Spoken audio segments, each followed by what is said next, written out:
প্রিয় মুসলিম ভাই ও বোনেরা, আল্লাহ তাআলা অশেষ রহমতে আমরা একটি বরকতময় মাসের দ্বারপ্রান্তে পৌঁছেছি। সে মাসের নাম হলো রমজান। রমজান হলো রহমত, মাগফিরাত এবং নাজাতের মাস। আজকের এই ভিডিওতে আমরা জানবো রমজান মাসের ফজিলত, গুরুত্ব এবং এ মাসে আমাদের করণীয় কি। রমজান মাসের সবচেয়ে বড় মর্যাদা হলো এ মাসে পবিত্র কুরআন নাজিল হয়েছে। আল্লাহ তাআলা বলেন, রমজান মাস যে মাসে কুরআন নাজিল করা হয়েছে, যা মানুষের জন্য হেদায়েত। সূরা আল বাকারা আয়াত 185।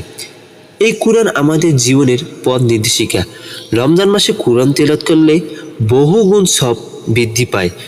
রমজান মাসে রোজা ফরজ করা হয়েছে যেন আমরা তাকওয়া অর্জন করতে পারি। রোজা মানুষকে ধৈর্যশীল করে, আত্মসংযম শেখায় এবং গুনাহ থেকে দূরে রাখে।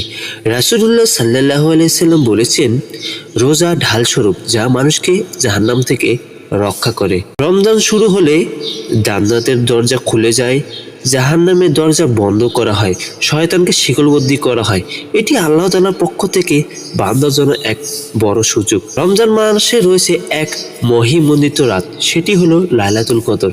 যে রাতে ইবাদত করলে হাজার মাসের চেয়েও কম। যে ব্যক্তি এ রাতে ইবাদত করে তার পূর্বে সব গুনাহ মাফ করে দেওয়া হয়। রমজান মাসে রোজাদারদের দোয়া বিশেষভাবে কবুল করা হয়।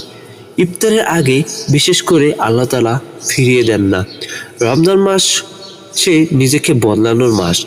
এই মাস বেশি বেশি তওবা করা, দান সদকা, কুরআন তেলাওয়াত করা উচিত। ভাই ও বোনেরা, রমজান মাস আমাদের জীবনের সবচেয়ে বড় নিয়ামত। এই মাসকে অবহেলা না করে তা আমরা আল্লাহর কাছে ফিরে আসি। আল্লাহ তাআলা আমাদেরকে রমজানের পূর্ণ বরকত অর্জনের তৌফিক দান করুক। সবাই বলি আমিন। ভিডিওটি ভালো লাগলে অবশ্যই চ্যানেলটি সাবস্ক্রাইব করে পাশে থাকবেন। ধন্যবাদ।